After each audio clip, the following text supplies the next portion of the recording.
Bienvenidos a una nueva inmersión. Hoy nos vamos a entrar en los protocolos de los sabios de Sion. Un documento que supuestamente, para los que no lo conocen, revela un plan judío para dominar el mundo. Exacto. Y su origen, bueno, es debatido. Algunos expertos lo ubican en el primer Congreso sionista de 1897. Sí. Otros en una reunión secreta de líderes judíos de esa época. Y como siempre, es importante aclarar que en esta inmersión no buscamos validar la autenticidad de los protocolos, Claro. sino más bien analizar su contenido y entender por qué ha tenido tanto impacto. Exacto. Para eso, nos acompaña un experto en análisis de documentos históricos. Hola a todos, un placer estar aquí. Bueno, para empezar, ¿qué te parece si nos cuentas un poco cómo está estructurado este documento? Claro que sí, los protocolos se dividen en 24 partes, cada una como un paso a paso de este supuesto plan. Interesante, como un manual, ¿no? Exacto. O sea, que nos están dando como una guía para dominar el mundo. Supuestamente sí. Pero antes de adentrarnos en esos 24 pasos, creo que es clave entender algunos términos que se usan en el documento. Totalmente. Por ejemplo, ¿qué significa goim? Aparece un montón de veces. Buena pregunta, goim es una palabra hebrea que se refiere a los no judíos. ¿Ok? Y ojo, que se usa de forma despectiva. Así. Significa ganado. ¡Wow! O sea que ya desde el lenguaje nos están dando una pista de la visión que tienen. Exactamente. Donde se habla mucho de sionismo. Claro, sionismo es el movimiento que busca un Estado judío independiente. Ajá. Nació en el siglo XIX como respuesta a la discriminación que sufrían los judíos en Europa. Interesante. Y gentiles es lo mismo que goim. Exactamente. Ok. ¿Y qué hay de la masonería? La masonería. Me suena a sociedades secretas. Sí, son grupos que operan discretamente, a menudo rodeados de misterio. Ajá. El documento los asocia a los judíos, ¿En serio? tanto en liderazgo como en membresía. Entiendo. ¿Y la francmasonería? ¿Es lo mismo? No exactamente. La francmasonería es una rama de la masonería, pero más elitista. Oh, con miembros muy influyentes, incluso reyes y nobles. O sea, como la élite de la élite. Exactamente. Ok. Con estas definiciones en mente, podemos empezar a comprender mejor el texto. Totalmente. ¿Listos para el primer protocolo? Por supuesto. Dale. El protocolo se titula El derecho de la fuerza. Ok. Aquí el documento afirma que el mundo se rige por el poder, no por la moral, Interesante. y que la fuerza y el engaño son herramientas válidas para controlarlo. Una visión bastante cruda, ¿no? Sí, totalmente. El documento argumenta que la libertad y las ideas liberales debilitan a las sociedades, haciéndolas vulnerables a la manipulación. Es decir, que se aprovechan de la bondad de los demás. Exactamente. El documento propone que mientras un grupo cede poder por ideas como la libertad o la igualdad, Ajá. otro grupo, más astuto, tomará ese poder para sí mismo. Ya veo. ¿Y eso? ¿Cómo se traduce en la práctica? Imagina un país donde la gente confía en sus líderes y en el sistema. Ok. El documento propone que se puede aprovechar esa confianza para manipular las elecciones. Difundir información falsa y controlar los medios de comunicación. O sea que no se trata solo de fuerza bruta, sino también de control mental. Exactamente. El documento argumenta que las masas son fáciles de manipular si se les presenta un enemigo común a quien culpar de sus problemas. Qué escalofriante. ¿Y qué nos dice el segundo protocolo? El protocolo Siculo se centra en la guerra económica. Plantea que el control del dinero y los recursos es la clave para dominar el mundo. ¿Y cómo se supone que lo logran? El documento propone estrategias como la creación de monopolios, la manipulación de la bolsa, la especulación financiera. Básicamente, controlar la economía para debilitar a las naciones y luego ofrecerse como la solución. Es como el juego Monopoly, pero a escala global. Exactamente. El documento describe cómo crear crisis económicas para luego aprovecharse de la situación y comprar empresas y recursos a precios muy bajos. Hace que se enriquecen a costa del sufrimiento de los demás. Así es. El documento no tiene reparos en usar la miseria de la gente como una herramienta para sus fines. Impresionante. ¿Y el tercer protocolo de qué va? El protocolo 3, la serpiente simbólica. Utiliza la imagen de una serpiente rodeando Europa, Interesante. que representa el control que, según el documento, ya ejercen sobre los gobiernos europeos. ¿Y cómo logran ese control? El documento habla de infiltrarse en las instituciones, sobornar a políticos, financiar revoluciones, en resumen, crear caos y desestabilizar los gobiernos para luego aparecer como los salvadores. Qué maquiavélico.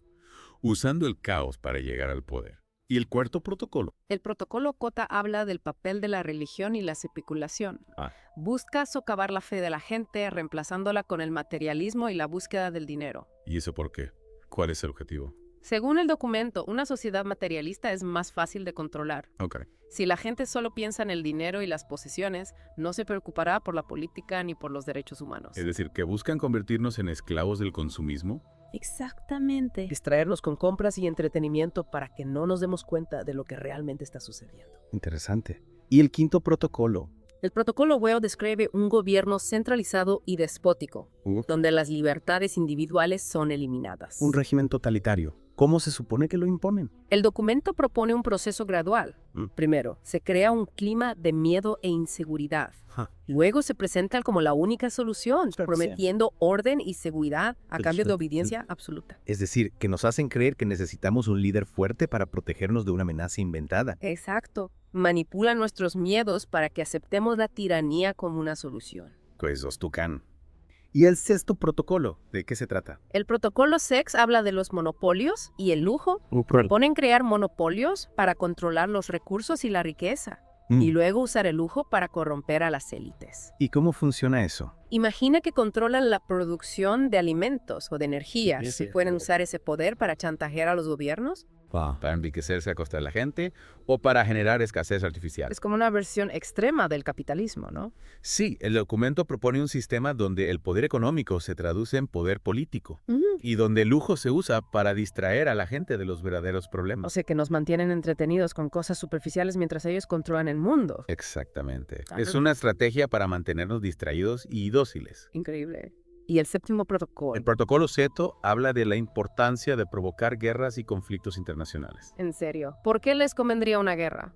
Según el documento, las guerras debilitan a las naciones, generan caos y permiten que ellos se presenten como los pacificadores. Ya veo.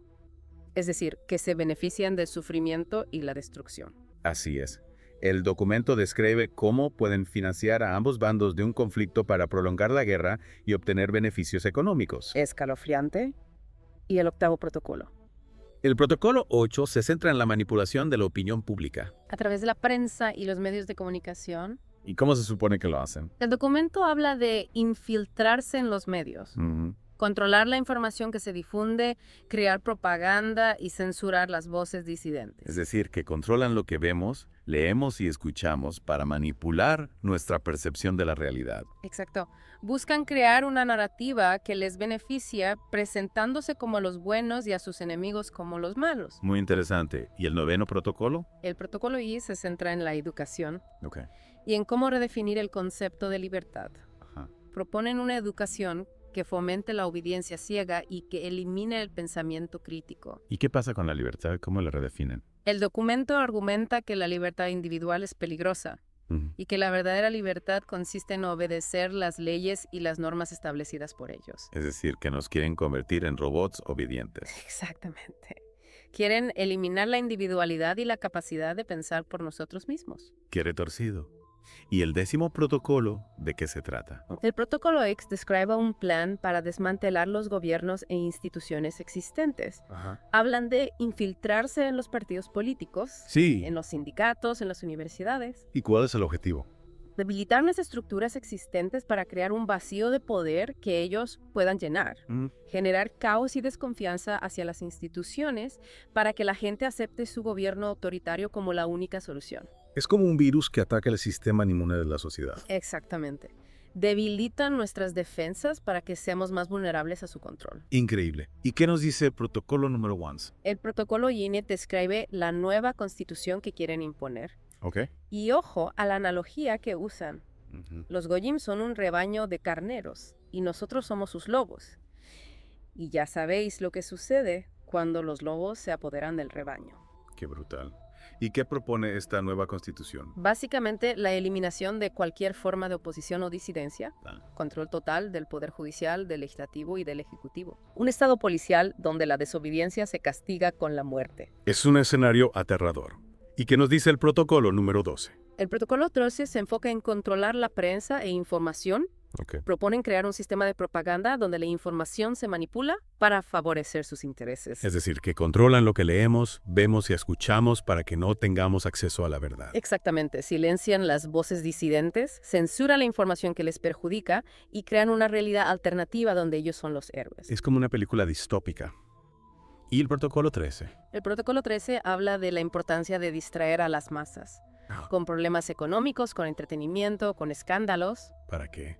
¿Cuál es el objetivo? Mantener a la gente entretenida y distraída para que no se den cuenta de lo que realmente está sucediendo. Es como la estrategia del mago, que te distrae con una mano mientras te roba con la otra. Exactamente. Desvía nuestra atención de los verdaderos problemas para poder manipularnos con más facilidad. Impresionante.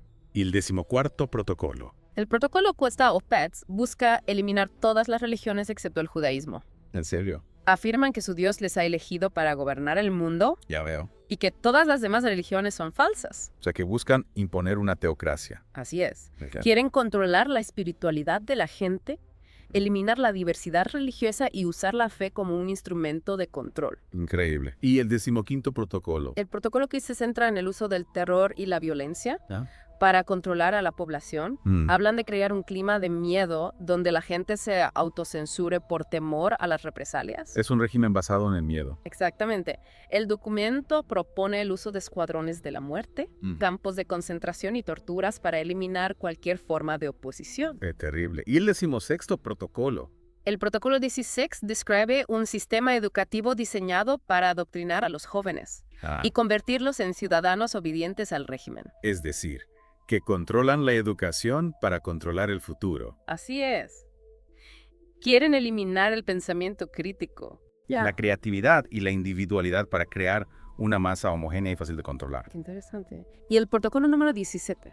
El protocolo 16 habla de la importancia de manipular el sistema legal para sus propios fines. Ajá. Proponen jueces corruptos, leyes injustas y un sistema que les permita perseguir a sus enemigos y proteger a sus aliados. Es decir, que la justicia se convierte en un instrumento de opresión. Exactamente. Las leyes se usan para silenciar a la oposición, para justificar la violencia y para crear un clima de impunidad para sus crímenes. Injusto. Y el protocolo 18. El protocolo 18 describe un estado policial con vigilancia constante, donde la privacidad es eliminada y la gente vive con miedo a ser denunciada o detenida. Es como vivir en una prisión al aire libre. Así es, cámaras por todas partes, micrófonos ocultos, delaciones. El documento propone un sistema donde la gente se vigila entre sí y donde el miedo a las represalias silencia cualquier crítica. Impresionante. Y el 19º protocolo. El protocolo 19 habla de la importancia de controlar el discurso público.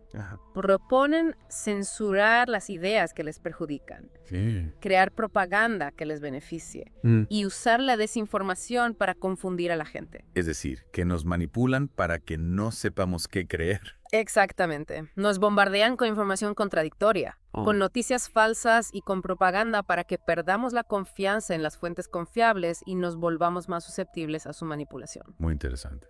El 20º protocolo. El protocolo 26 se centra en el control financiero. Proponen sistemas complejos de impuestos, manipulación de las monedas y creación de crisis económicas para enriquecerse a costa de la gente. Es como si quisieran convertirnos en sus esclavos económicos. Así es. El documento propone un sistema donde la mayoría de la gente vive endeudada y depende de ellos para sobrevivir. Qué injusto. Y el 21º protocolo. El protocolo 28 habla de cómo manipular las deudas de las naciones para controlarlas. Proponen préstamos con intereses abusivos. Políticas económicas que benefician a las élites. Y un sistema que perpetúa la pobreza y la desigualdad. Es decir, que nos mantienen atrapados en un círculo vicioso de deuda y dependencia. Exactamente. Utilizan la economía como un arma para someter a las naciones y para enriquecerse a costa de la gente. Increíble. ¿Y qué nos dice el protocolo número 22? El protocolo 22 es especialmente revelador. Sí. Porque habla del poder del oro. Y cómo lo utilizan para corromper y controlar a la gente. ¿Y cómo lo hacen? El documento argumenta que el oro es la clave de poder y que lo utilizan para sobornar a políticos, para comprar influencias y para financiar sus operaciones secretas. Es decir, que el dinero compra conciencias. Exactamente. El documento no esconde que utilizan el dinero para corromper a la gente para lograr sus objetivos. Interesante. ¿Y el 23º protocolo? El protocolo 23 describe un mundo donde la austeridad y la obediencia son la norma. Proponen eliminar el lujo. El ocio y la disidencia para crear una sociedad homogénea y sumisa. Es como un mundo gris y sin alegría. Exactamente. El documento propone un sistema donde la gente vive para trabajar y obedecer, sin espacio para la individualidad, la creatividad o la felicidad. Hemos cubierto muchísima información. Sí, y todavía nos queda el último protocolo y analizar el impacto que este documento ha tenido en la historia. Exacto. No se pierdan la segunda parte de esta inversión, Los esperamos. donde seguiremos desentrañando los misterios de los protocolos de los sabios de Sion. Y no olviden suscribirse a nuestro canal, darle like a este video y compartir sus comentarios. Hasta la próxima. Retomamos nuestra inmersión en los protocolos de los sabios de Sion. En la primera parte exploramos 23 protocolos que detallan un supuesto plan judío para dominar el mundo. Exacto. Vimos cómo el documento propone usar la fuerza, el engaño, la manipulación económica, el control de la información brutal y todo para lograr sus objetivos. Sin duda. Y ahora llegamos al último protocolo, el número 24. ¿Y qué nos depara este último capítulo? El protocolo 24 se centra en establecer el reinado del rey judío, la culminación del plan. Describe la figura de un gobernante absoluto elegido por Dios que controlará todos los aspectos de la vida. Un gobernante todopoderoso. ¿Y cómo se supone que llega al poder? El documento describe un proceso gradual. Primero, debilitar las instituciones existentes, creando caos y confusión para que las masas anhelen un líder fuerte que les devuelva el orden. Es decir, generar el problema para luego ofrecerse como la solución maquiavélico. Así es. El documento argumenta que la inestabilidad y el sufrimiento de las masas allanarán el camino hacia la aceptación de un gobierno autoritario. ¿Y qué se dice sobre este rey judío? ¿Cuáles son sus características? Se le describe como un líder carismático, inteligente y despiadado, capaz de manipular y controlar a las personas para lograr sus objetivos. Se le presenta como un ser superior, elegido por Dios para gobernar el mundo. Casi una figura divina. ¿Y qué tipo de gobierno establecería? Un gobierno absoluto donde el rey tendría un poder ilimitado. No habría espacio para la disidencia, la crítica o la oposición. Un régimen totalitario en toda regla. ¿Y qué pasaría con los que se pusieran a su gobierno? El documento no escatima en detalle sobre la represión brutal que se usaría contra los disidentes. Habla de ejecuciones, exilios, vigilancia constante y control absoluto de la información. ¡Qué terrorífico! Es una visión distópica de un mundo controlado por un solo hombre.